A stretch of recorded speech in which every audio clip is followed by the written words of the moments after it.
And welcome to Catholics Coast to Coast, where each week, hanging out, Podcast Central gives us a chance to really understand the next level of our faith, because there are great conversations happening anytime at ewtn.com/podcast. And of course, you can stream, share, subscribe wherever you prefer to listen.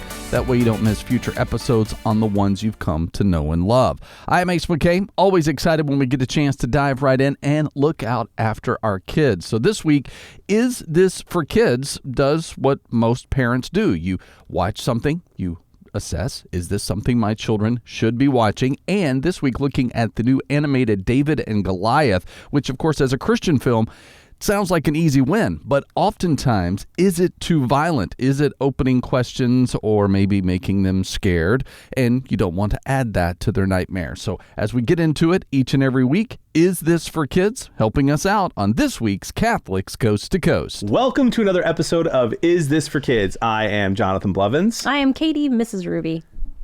I always say Mrs. Ruby because that's what I am on the interwebs. She wants you to find her on social media. She's please great. Go follow me on the Instagram. She's great at Instagram, and she's okay at Twitter. Yeah, I posted this. You're actually really funny on Twitter. I mostly just ask for prayers lately on Twitter, but that's depressing. It is a little, but it's great because they're super efficacious. Like the people who follow me on Twitter are very good prayers. Yeah, I'm proud of it. A lot of priests. Yeah, but I posted an Instagram reel of my son hiding tiny plastic Jesuses all around our hotel room in Idaho, and my little son went viral. Not really. Wait, what? He's got like 25,000 views on him just hiding Jesuses around. For people to find when they get there? Yeah. Oh my gosh. That's like what he does in his spare time. My kid's weird. Okay, that is great and fun. And like, I've been to bars where people will put like Jesus in a urinal, but not like in the urinal, but like a prayer card on top. Yeah. And that's very creative. But I just thought, wouldn't it be really fun to like hide something ridiculous in hotels, like little, just like 8 M&Ms or something. Oh. You just put like random spots where the cleaners won't find them. And then someone's like, why is there just a random M&M here? So many That's M&Ms hilarious. Here. Yeah. This the one that I liked, he put it inside the Keurig. So when you open it to put the Keurig pot in, you'll be like, there's a Jesus in here. And then he put one on the, there's like metal thing over the door that sort of swings when you open the door. Yeah, he put one on top of that. It was really cute. Or you could put like a little, you could make like a little map, like a little clue thing, like a scavenger hunt. Sure. And you hide it somewhere where the cleaning person won't find it and hope that one person someday does. And then you write I somewhere randomly in the room, and then C somewhere randomly in the room, and then U somewhere randomly in the room, and then the scavenger hunt leads you to each one. That would actually be terrifying. That would be hilarious. I do not want to be in that hotel room. That would be so funny. I need a different room, please. Oh my gosh. Okay, anyway. Hey, what are we talking about today? We're going to talk about David and Anaconda. Two very similar movies. Almost identical. There are anacondas in the Bible. There were? Nope. I was going to say, I'm pretty sure that's South America, isn't it? Yep. Yeah, no. But yeah, David. We can start with David. Yeah. So we're kind of looking at one that's kind of obviously for kids and one that might be a toss-up here. So David is the one of the newest Angel Studios releases. Kind of had a big background thing with it because they had made this whole push to try to get 1 million kids to see this movie for free. So kid tickets were either free or $2, depending on if you had to pay like a convenience fee or whatever, to go see David. I took all my kids to go see it on Christmas Day, actually, which is our family tradition to go to a Christmas movie. Oh, cool. And it's not a Christmas movie, though. No, sorry. A movie on Christmas is therefore a Christmas movie. Oh, okay. Yeah, it's interesting. Like Die Hard. Okay. Exactly. Makes sense. Exactly. But we went and saw David, and you can find it on their Angel Studios app, which is really cool. But it is the story, starts with David, from the Bible, that David, as a young boy, is in the shepherd, getting anointed by Saul and going to the king, getting anointed by Samuel and going to the king Saul. My brain just exploded. Being in that anointed, like, future king kind of role, and how there's like some weird politics there. You get the story of Goliath in there, and then a little bit of David as a young adult, and stops before the Bathsheba story. Yeah, it stops before any of David's sins. Yes, before David gets a little like we all do. Eventually everybody's gonna sin. So, yeah. Very cool, but like it's a musical, really kind of a neat story. What'd you think of it? So it was very good. Yes. So it's the same studio that made King of Kings, which was awesome. Yeah. And I still think King of Kings is to this day the best like Jesus story animated for kids I've ever seen. That's probably true. Yeah, it was just so well done. Yeah. And I think here's the difference. I loved David, but I took my wife and I took our kids to go see King of Kings because our baby was young enough to just sleep through the whole thing. Sure. And now he's not. And so we couldn't, although we could have because I was the only one in the theater who saw David. But there was something magical about watching King of Kings with my kids and watching how enthralled they were, and it made me more into it. But I was the only one in the theater for David, and I was just kind of like, this is weird. But it was really well done. Yeah. It was really good. Another home run, I think. And we should just be excited, I think, in general, as Catholics, as Christians, that we're making good content now. There's stuff out there that is made that is explicitly Christian, that is actually worth watching.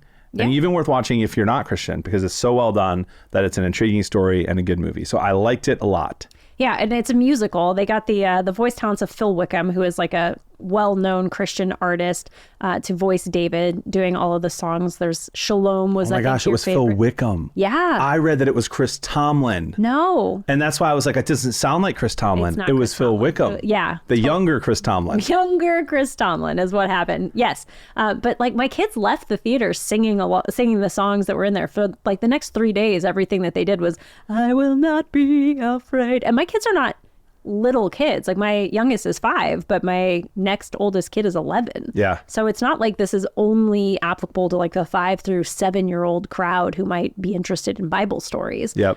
It's almost as if we just recently realized as a Catholic culture that like our stories are good. Like they're good stories. Go make that story into a movie. And they're finally doing it. I will say the music I thought was very good. I thought it could have been a little better, but the song, the Shalom song that David goes to sing to Saul when he's all crabby and needs the Lord back in his life, that was awesome. Yeah. Like the whole scene was really cool. That was my favorite song the whole time. And they brought it back a couple of times throughout the movie. It was fun. They did a good job with the reprise on that. Yeah. Some of the things that I think they did a really good job of is like the area where he's being a shepherd looks exactly. Have you ever been on pilgrimage? I have not. I was supposed to go on one with you, but that was not to the Holy Land. I used to have this take, and I know it's the wrong take now, but I was young and stupid when I was working full time for the Catholic Church. And I was like, I don't think I could ever eat Middle Eastern food. And so I just won't go because the food would be so bad. And I've heard some stories of how people don't like it and they get sick, but those are all people who don't like good food. I like good food. So now that I know the food is great, I'm excited to go one day. The food is delightful. The desserts are not flavored the way you'd think they are. Like 3 different desserts, you're like, that one's strawberry, that one's chocolate, that one's pineapple. None of them. They're all just wrong. You have no idea what flavor any of these are, but it's fine. But like we went there, I went on pilgrimage to the Holy Land in 2019, and I was in that field, that shepherd's field outside of Bethlehem, which is where the shepherds were called to know that infant Jesus was there. And that was where David would have been taken care. It looks exactly like it looks in the picture. Like there was a few scenes where they zoomed out and showed like all the whole town. Yeah. And I was like, I wonder if that's accurate at all. It's extremely, extremely accurate. And both two of the main filmmakers went repeatedly to the Holy Land to make sure that they got those details right. But I was looking at it and I nudged my husband. I was like, it looks exactly like that's dead cool. on. And people don't realize like if you go to that field, there's all these little caves where you can have mass. So my then priest, Father Bauer, shout out Father Bauer, gave us a mass in that shepherd's field in one of those caves. And it's just so cool to see it. They just did such a good job with that. Wow. That's such a detail that they got right. I love that. So at the end of the movie, the director or whatever, the founder of the movie said that this movie took 30 years to make. How? Yeah, what do you mean by that? Do you know? I don't know. I think that it's maybe just a conceptual thing that they were like trying to make it work. I don't know. I was like, what? 30 years? The story's already written. So what do you mean? It was several thousand years to make that since that story was written. I don't know what that meant there. I mean, maybe it was the concept. You know how at the end they asked you to like contribute so that more kids could keep going? Yep. It was a wholly crowd-funded movie, wholly with a W, not the other one, although it worked both ways. Yeah. Yeah, so that was kind of a new concept, and that might have been 30 years in the making, but I'm not sure. But what's wild is that even with all of those free tickets that they gave out for kids, this was the highest grossing biblical animated film of all time, which means it beat Prince of Egypt. And King of Kings did not beat Prince of Egypt? No, it didn't. Interesting. Which is wild, because like Prince of Egypt, do you remember in like the late 90s, or I think it was late 90s, they had like a Whitney Houston, Mariah Carey song that was on the radio from that Prince of Egypt, it was great. Yeah. It was, I mean, nothing against, we've done an episode on Prince of Egypt, I think. I think so. So if we go back and watch that one. But like, to know that this beat that is really very impressive. Yeah. Yeah. Yeah, it's cool. I will say this. So before King of Kings, we're not the kind of family, we probably should be, but we're not the kind of family that like preps a lot for movies, right? We just go watch a movie. Yeah. There's just not a lot of time in the day when you have a bunch of kids, you know that. But with King of Kings, which was awesome, you'd have to go through the whole gospel, all 4 gospels to like get the story of what they're telling there. It's not just a sit down for an hour and like read it. But with David, you totally could. You could read the story of David up until the point where he becomes king, not like after he's anointed, but before all the Bathsheba stuff. And you could read that beforehand and then go watch it. I think we're going to do that. Yeah. The kids were unable to come this time, so I was alone. So when it comes out on, do you have any idea when it's going to be out on like streaming services? It'll be out by the time this episode's out. Okay, great. Yeah. So we're going to stream it with the family, but we're going to actually read the story and hopefully they get a little bit into it. They've read it before, but you know what I mean, all at once, and then watch the movie and then just have a good family conversation about it, maybe over dinner or something. Yeah, so then your kids will catch the thing. You texted me while you were watching it. You're like, why does Goliath look like that? And I was like, well, part of it is to make him look like an other, right? So he's completely separate. It was weird. They all look Middle Eastern, and then Goliath is this giant white dude. It's not that he's not even like white, like European white. He's white, like glowing alien kind of white. Yeah, like albino white. I was like, how come you noticed that and not the fact that he had 6 fingers and toes? I did not notice that. Oh, my son was like, why does he have 6 toes? And that's like a direct reference to 2 Samuel 21:20, which is actually not about Goliath. It's about other giant-like people that were in the region that were probably related to Goliath. But it was just kind of a really cool thing that they stuck in there because it was going to make him even more other, that they could be like, look, he's got 6 toes, but technically not exactly biblically accurate, but it was kind of a cool detail to throw in. That is cool. Yeah. I did not notice it. So next time I watch it with Jody and the kids, I'll look for it. Yeah, it was really neat. What age would you say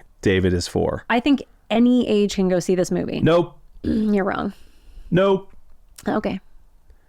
Nope. Okay. So yes, any age can see the movie. However, I do not think that anyone under 5 is going to be that interested. I took a 5-year-old. Right. Under 5.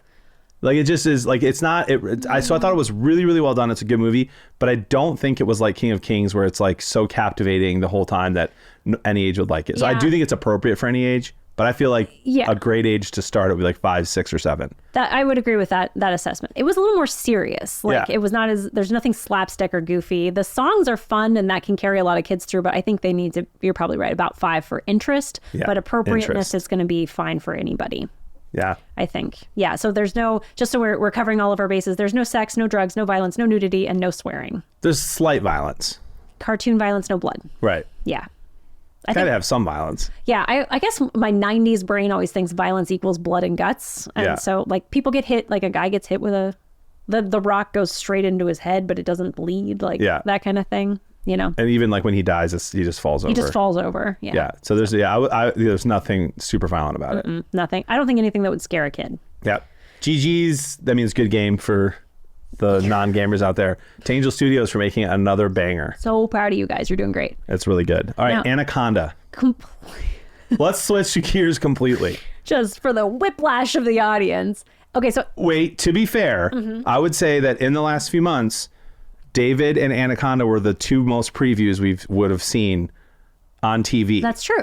Right? I mean, it was like all over the place, both of those movies. That's true. Anaconda, to give you a plot summary of Anaconda is very difficult. So it bills itself as a derivative of the 90s Anaconda kind of horror thriller movie that was with Ice Cube and J-Lo. Ice Cube and J-Lo, yeah. Where one of the characters in this movie, and I've forgotten everybody's names now because it's just Paul Rudd. Paul Rudd claims to have gotten the rights to remake it, and these are like childhood friends that used to make movies together, and so they're going to go remake Anaconda. They get a budget of like $43,000 together to make this movie, and they go out to Brazil through the rainforest to be able to make this. They get a snake handler and a snake to come with them. Who's hilarious. And they're remaking this movie, which is very obviously goofy and campy in their version, but they think it's going to be their big hit to work together. And technically an Anaconda sequel.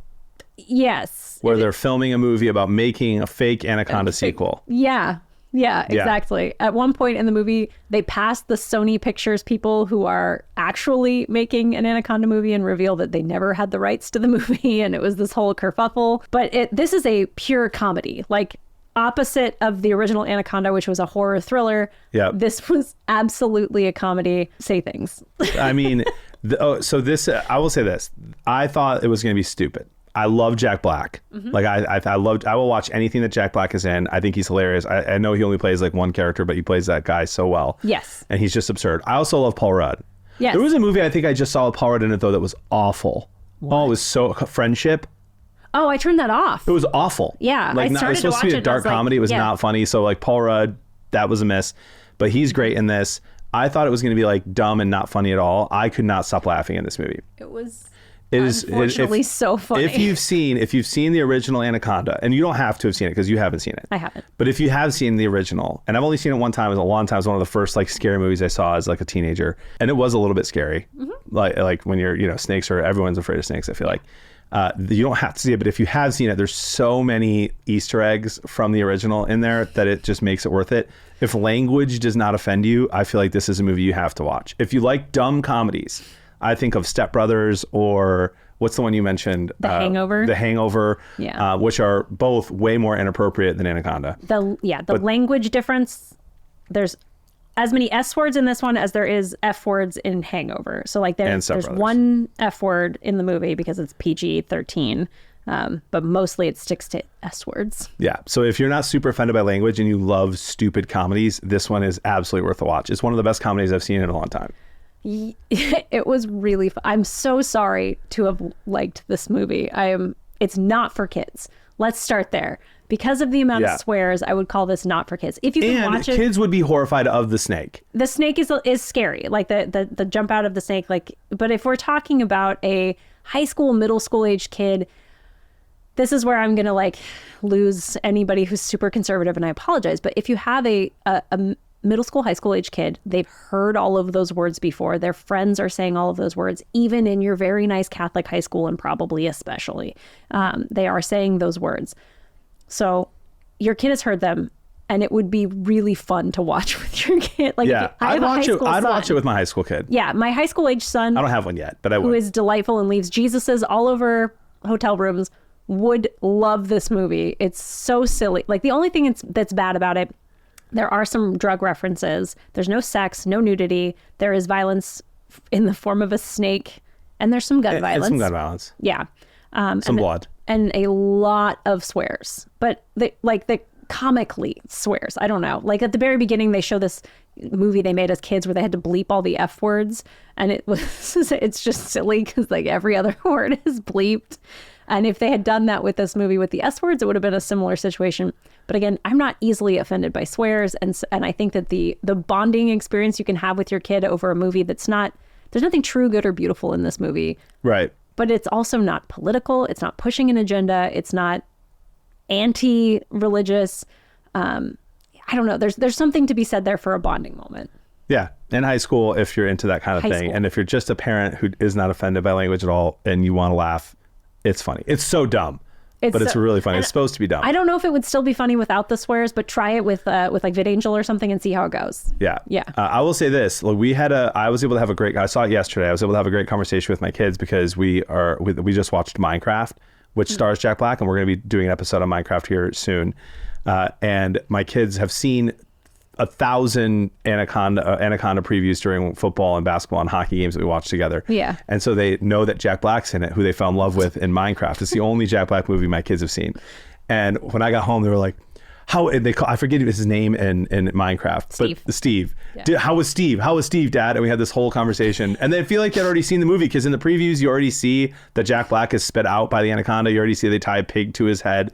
And so they think he's dead. They're like, is he alive? Is he dead? Is Steve okay? Was he funny? Was it everything you wanted it to be? We had this great conversation about Jack Black. Yeah. I actually had not watched the previews as much as you have. I've seen them, but like I usually go to the bathroom during preview or during like commercials. So I had not watched all the previews. I didn't expect Jack Black to get eaten by the snake. It was so funny.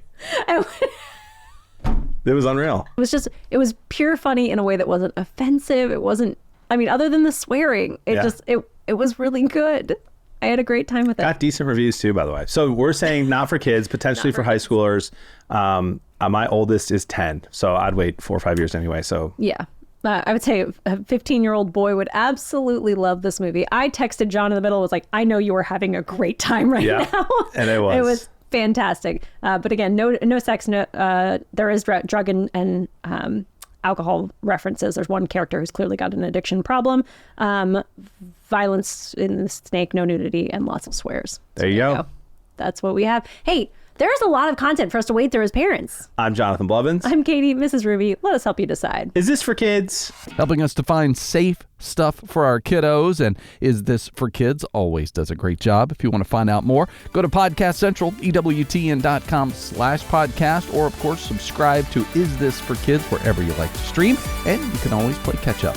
I'm Ace McKay. When Catholics Coast to Coast returns, we're going to check in with the Pop Checks. We have both Momfidence and BeDaditudes, which is going to give us insights into the family. So from a Momfidence standpoint, what is the best perspective a mom should have? So Lisa's going to give us some of that. And as a BeDaditude, how do we find out how to deal with being an overwhelmed father?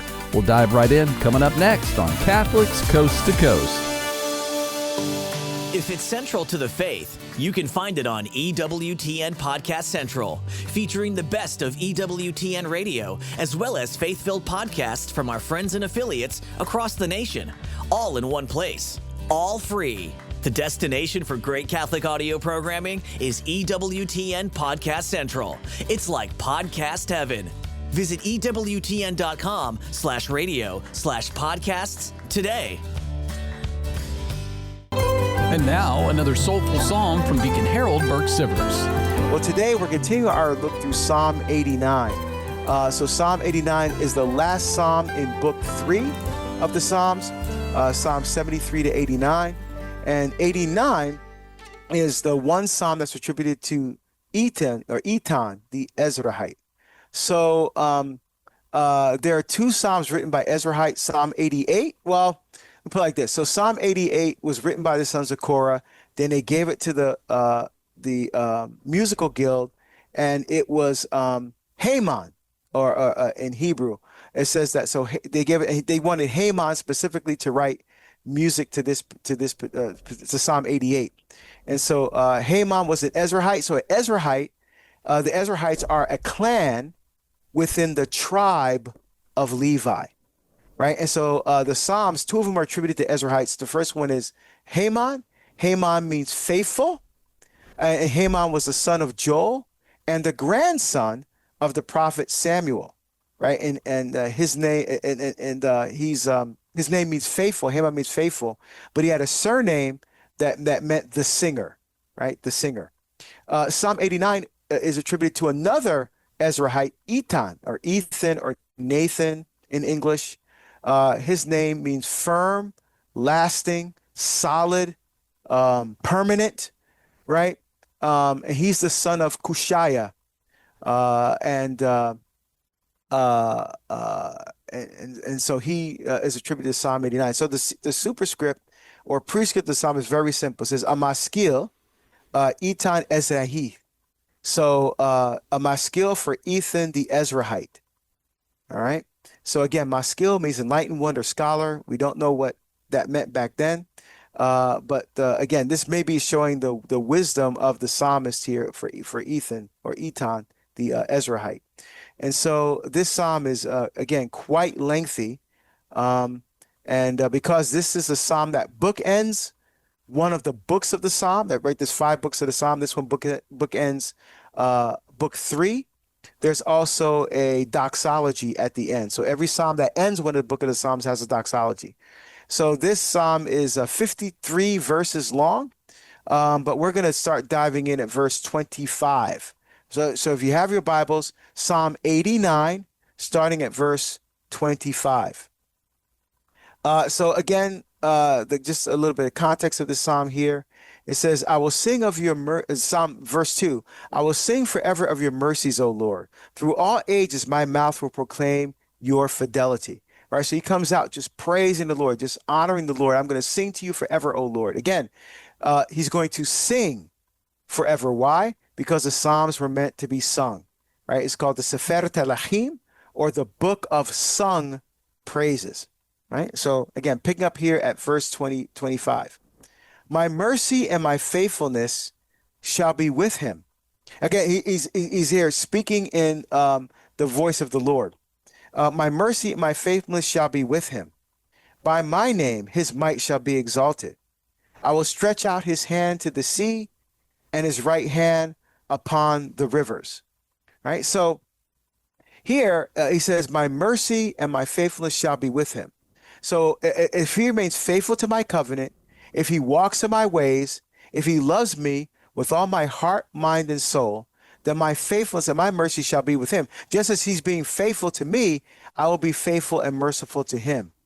By my name, his might shall be exalted. So a beautiful, kind of attribution of Psalm 115. Not to us, Lord, not to us, but to your name give the glory, right? So the glory is not for us, the glory is for God, right? And so it's through my name that his might shall be exalted, right? So we have to witness to this culture that we speak, we're not glorifying ourselves, we're always glorifying God. Just like the Blessed Mother, her last words are, do whatever he tells you. The same thing for us. We do whatever the Lord instructs us because we're completely open to his will. And it's through him that we become exalted in the eyes of the culture, not because of any accomplishments or achievements that I may have done. For more on the Psalms with Deacon Harold Burke-Sivers, check out Beacon of Truth weekdays at 4 p.m. Eastern on EWTN Radio and streaming everywhere you listen to podcasts.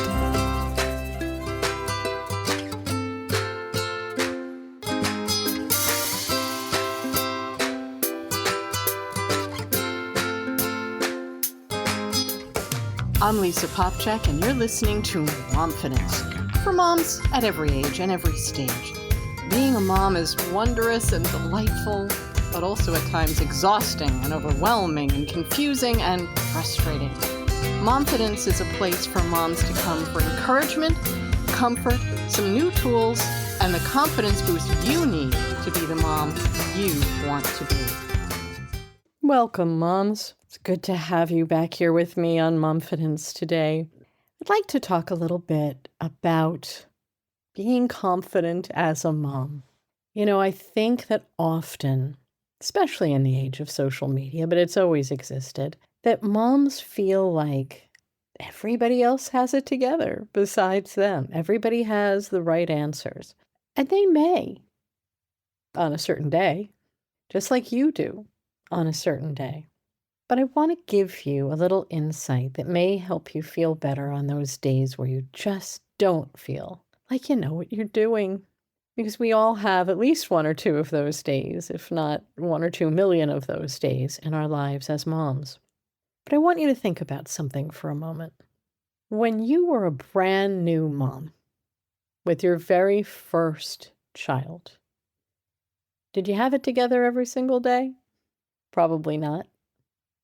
You probably had days where you felt ecstatic and wonderful and hopeful and everything was really blissful as you were in love with that baby. Maybe you had days where you didn't feel so in love with that baby, or you were sad or crying or not sure how to comfort them, or not sure did they have enough diapers that day? Had they had enough in terms of formula or breastfeeding? Were they ever going to sleep, or were they sleeping too much?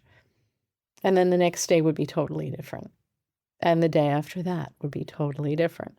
And that's what I want you to think about today, especially if you're having a bit of a hard time trusting yourself as a mom and believing in yourself and having that confidence that you deserve. Here's what I'm going to tell you. Every single day that you are a mom, you are a brand new mom. Just like you were that first day, that first week, that first month, that first year, where people say, "Oh, you were a new mom. You'll enjoy it, or you'll get it together, or it'll be fine." All those things. But when we think about it, we're a new mom every single day because our child or children are never the same from one day to the next. It's kind of in their job description. They're supposed to be growing and changing. And so every time you have a day where you think, "I think I've got this down. This really went well. This was a good day." You might have another great day tomorrow, or you might have a really different day in some way, shape, or form, because your child is always changing. They grow, They learn a new skill. They have different moods. They go through different developmental stages. And it means that every single day, we are dealing with a brand new person. And we're kind of a brand new person ourselves when we think about it, because we're dealing with all the cycles of our life, the month that we have, how we're feeling, whether we're feeling up that day or down that day, or sick that day or healthy that day, or on top of our game. We're thinking, who is this person that I'm raising? And why are they different than yesterday? Or they got along yesterday, all the kids, and now they're not. Or an hour ago was great, and now things are a little bit difficult. And by the evening, maybe things are better. The point is, when we are focused on thinking, I'm going to get this together, and it's all going to run like clockwork, and I'm going to feel successful all the time, and we're all going to love each other all the time and be happy, we're setting ourselves up for feeling like we're not confident and successful at what we're doing, because our expectations aren't too high or too low. They're just wrong. You can't expect every day to be the same with a child that is growing and changing all of the time. When we realize that, we can begin to have the confidence to know that as long as we take the time to get to know this person that's in front of us on this new day, that we can handle it, that we can be there to help them grow and change and become the person that God is creating them to be. We don't have to feel like a failure if something changes, because it will. For good or for challenge, it will change. And if we can work on seeing every day's newness in each of our children, we can begin to see that as an exciting gift and not some kind of failure on our parts, because what worked one day isn't sticking the next day or the next week. That's okay. They need something a little bit different. And when we begin to adjust to that, but continue to teach them how to be loving, responsible people, to grow in their skills, to be able to adapt and flourish in all the areas of their lives. And we work on that with them bit by bit by bit. It will eventually stick. And we are always helping them to become the people that God means for them to be. Often we don't know what to do as our child grows up. They change. The way that we showed them affection when they were 5 is probably not the way they want you to show them affection when they're, say, 15, or the way you disciplined them when they were 6 or 7 or 3 is not going to work when they're in their teenage years and need you to actually work through things with them in a way that they can understand and feel respected, even as we correct them and guide them and disciple them. And that's okay. That's the way it should be. And if we can remember that we're a new mom every day and leave our hearts open to the daily changes that are happening in our children, we're much more likely to not be surprised, or maybe we can even be prepared for all the shifts that naturally come with parenting. Now, as I ask you to develop this new mindset of you're actually a new mom every single day, well, think about that time. Better yet, think about a friend of yours who might be a new mom right now. Or if you had a best friend who was experiencing being a mom for the very first time in the very first weeks and months of having her first baby. What would you do to take care of her? You'd likely, first of all, acknowledge to her and affirm that all the adjustments are hard. Yes, they are a blessing. That doesn't mean that they're not sometimes hard and that they don't take an awful lot of energy, because They do. You would also do whatever you could to make her life simpler and easier. Perhaps you'd go over and set up different systems in her house so she could put together an easy meal instead of having to worry about cooking from scratch. Maybe you'd set up a laundry system so she'd know exactly what needed to be done, or you would help her with simple tasks because she needs somebody to help her understand that she can be gentle with herself and that she can be loved and supported. And you would encourage her to incorporate moments of self-care into her life, to make sure she's getting enough fluids, to make sure that she's laying down when the baby is laying down, that she was doing little things to reward herself. Well, think about this. For yourself as a new mom every day. On those days that you're feeling off kilter, like you just start beating yourself up for not having this perfect by now. Think about the fact that you are a mom to a person that is not the same today as they were yesterday. And that's actually good and natural. It means your child is growing and changing, and that's what they're meant to do. But you need to treat yourself as often as you can like that brand new mom. Are you getting enough nutritious food to eat? Or are you just eating the crusts off your children's plates? Are you getting enough to drink? Are you setting some quiet time during the day where everybody is looking at books or playing with quiet toys and you get to put your feet up for at least 10 minutes, or you can at least try? Are you doing kind and nice things for yourself where you can? Because you deserve that.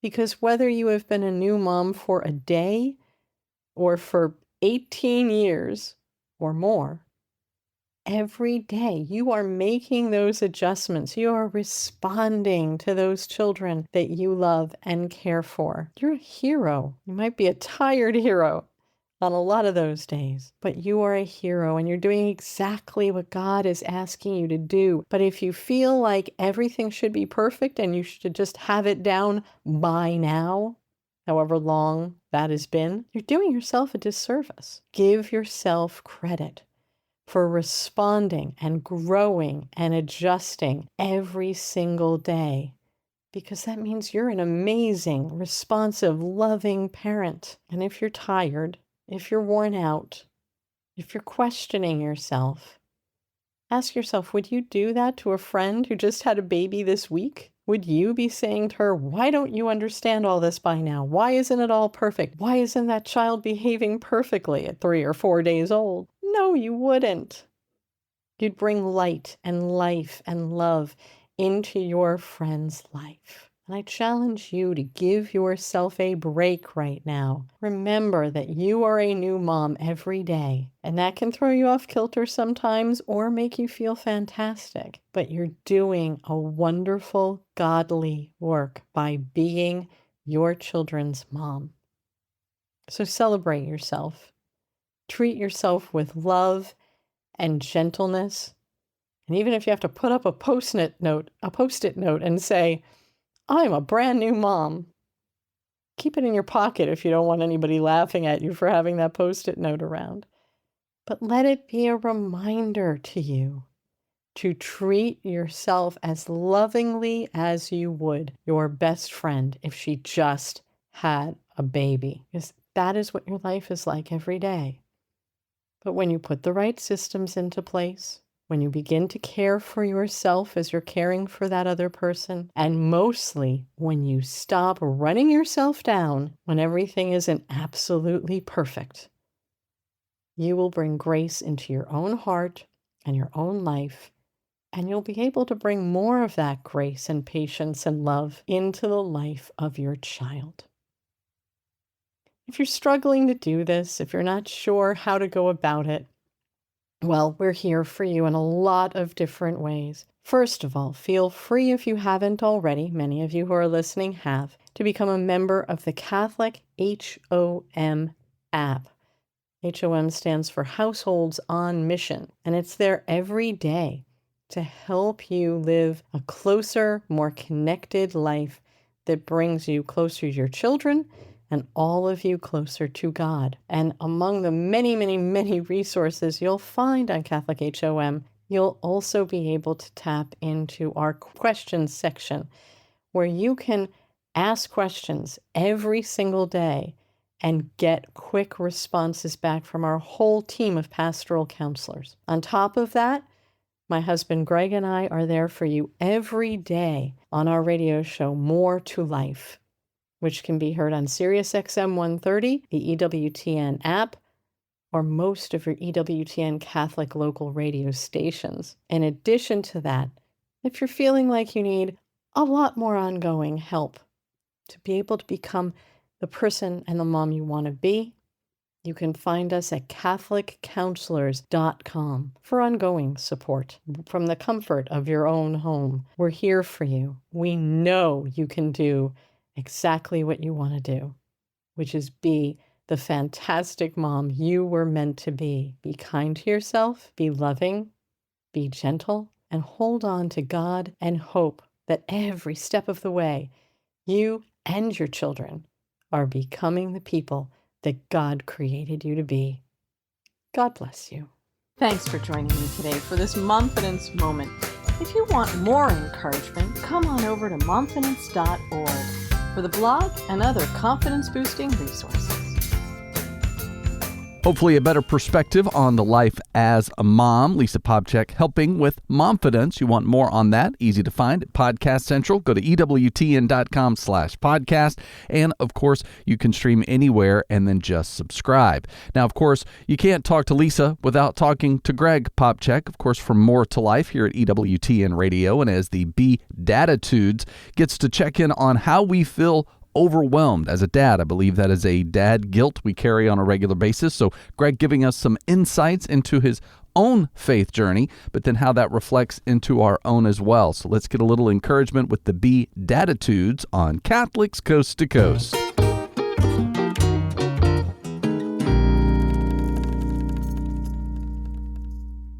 Hey dads, Dr. Greg Popcak here with episode 46 of the BeDaditudes. And I want to talk today about feeling overwhelmed as a dad. And I'm preaching to myself here. I'm just getting over the flu. I was basically horizontal for the last week, and we're starting this week. And just the pile of things that kind of pile up whenever you've not been able to do your job for a whole week gets a little overwhelming. So I thought I'd preach to myself and also share some of what I'm trying to do to be a little less overwhelmed as I get back into the land of the living. And I think it's, this is something that we all deal with, all the time, right?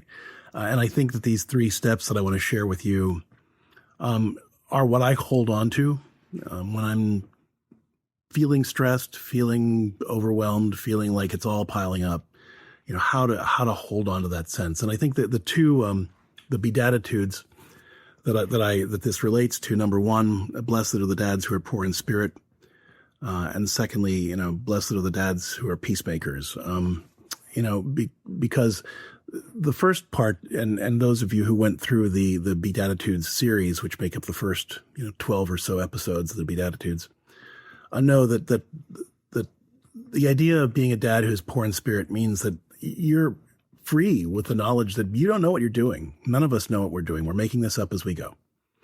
And that, yes, we have some experience, and yes, we can learn, and yes, we can grow. But the reality is every day is a new day. Every day presents new challenges, and we don't know what every day is holding in store for us. And so we have to be receptive to the Holy Spirit guiding us through and leading us. And so the second beatitude that this relates to is blessed are the dads who are peacemakers, because being a peacemaker is all about seeking the tranquility that results from right order, as St. Augustine put it. And so how do we rightly order the way we think about stress, the way we think about events, so that we can be, more effective and really pursue that peace in the middle of the chaos?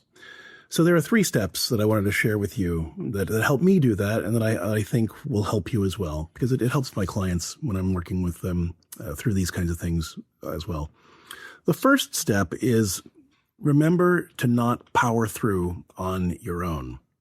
And I've had to learn this the hard way.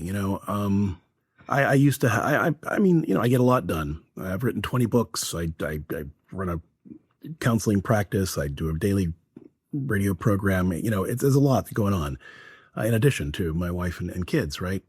Just like you. Lots of stuff. But my personal tendency is to just kind of get up and I'm going to plow through this. I'm going to get it done. I'm going to do the thing.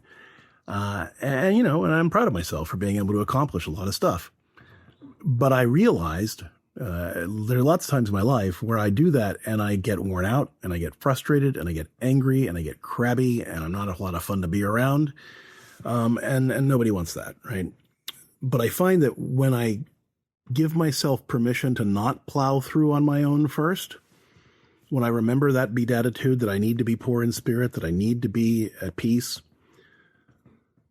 I'm able to say, okay, Lord, help me to approach this day, this stressful situation, this stressful week, this experience of being overwhelmed. Lord, help me to approach this the way you want me to. Show me how to respond to it in a way that allows me to be my best self, that allows me to stay connected to you, that allows me to stay close to the people that you've placed in my life, to be the husband you want me to be, the father you want me to be. Help me to do these things in a way that makes me the man you're calling me to be. Right? So I'm giving it to God from the beginning, not just once, but all the way through. Anytime I start feeling like I'm losing that again, okay, God, deep breath. In this moment, help me figure out how you want me to respond to this. 5 minutes later, okay, Lord, help me now know how to respond to this. I am letting God lead me through it. I am imagining him holding my hand and taking me through, as opposed to me being that hard charging bull that's going to plow through on my own, and then God's going to clean up the mess behind me. Right? And that's my temptation. That's where I naturally want to go. I've had to learn to just wait on the Lord and let him lead me into that battle, through that stressor, through that problem. And every step of the way, anytime I start feeling overwhelmed, I got to remind myself, close your eyes, take that breath, give it to God, ask him to teach you how to respond to this now. That is so important because I can't tell you the difference that it makes in my attitude. The fact that it gives me permission to pace myself differently. The fact that it gives me permission to let go of certain things that I just need to let go of because it doesn't really matter or it doesn't need to be done right now or that way. It allows me to have a much more intentional, healthy, balanced perspective on the stuff that needs to get done.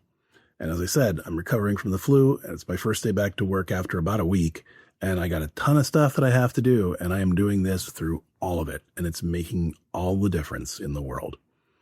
The second step is stay connected to God and the people around you. We get stressed when we feel disconnected, right? The brain is actually wired to be anxious unless we feel connected to people.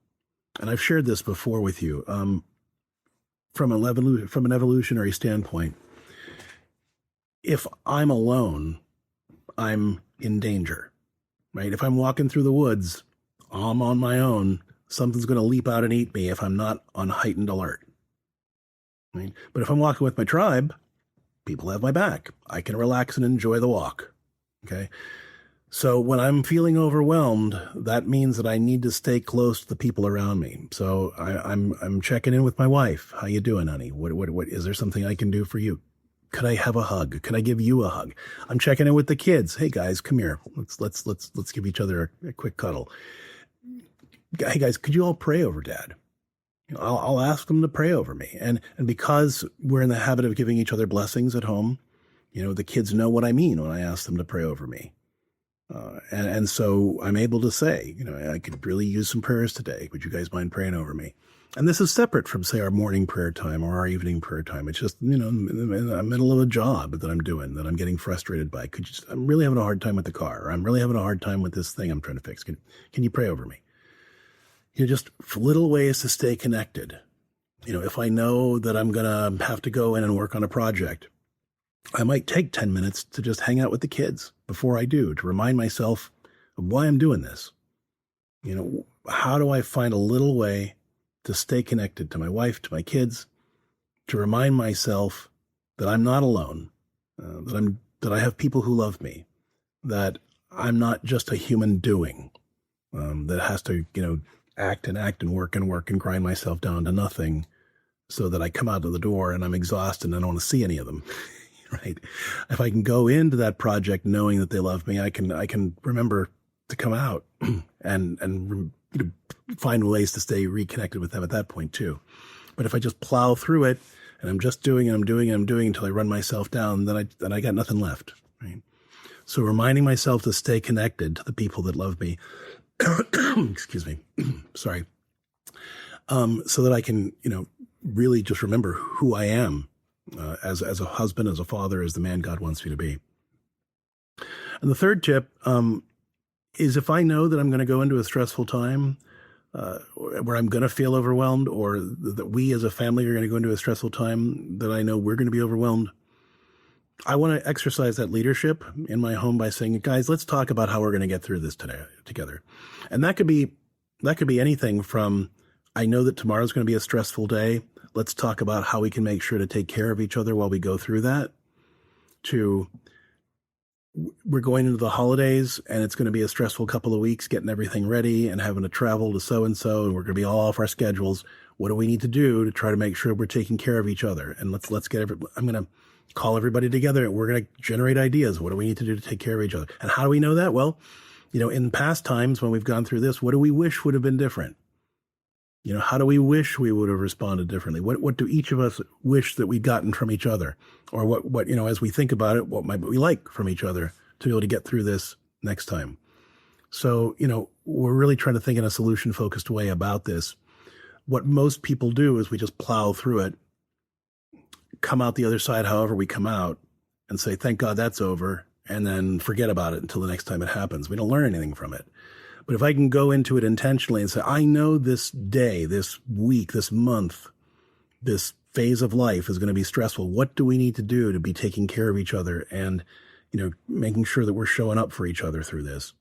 That enables us to make a real plan so that we can show up as a team, right? and be there through the whole thing for each other. And that's so important. I can't tell you the number of conversations, and now, I'm recording this right before Thanksgiving. I remember lots of times when Lisa and I had this conversation when we were either going to visit her family or mine. That was always a little bit of a stressful time.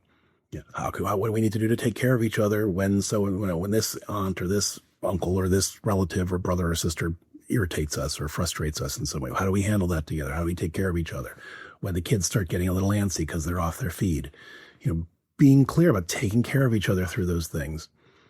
When we've gone through difficult times, we've had this conversation as long as that time has lasted, at least every day. What do we need to do to take care of each other today as we're going through this? All of us are really having a hard time. This is really tough. What do we need from each other today? This is an extension of that liturgy of domestic church life practice that we talk about both in the rite of Christian relationship, prompt, generous, consistent, and cheerful attention to each other's needs. And the first practice in the third rite of reaching out, generous service at home, asking that question, what's one small thing that each of us could do to try to take better care of each other today or help each other have an easier, more pleasant day? It's just an extension of that idea to stressful situations. When you feel like you're a team going through stress together, it's a lot easier to bear. So those 3 tips I'm really holding on to right now as I re-enter my work week after being sick for a while. But it's something that I've done through holidays, through difficult days, through times when I know that the schedule's just thrown in the fireplace, and it works. It makes such a difference. So I really want to encourage all of you, especially as we're going into this holiday season, if that's when you're watching it, to try to keep these tips in mind. Number 1, don't plow through on your own. Continue to bring it to God. Ask Him to lead you through it, not just to bless the mess that you leave behind as you plow through on your own.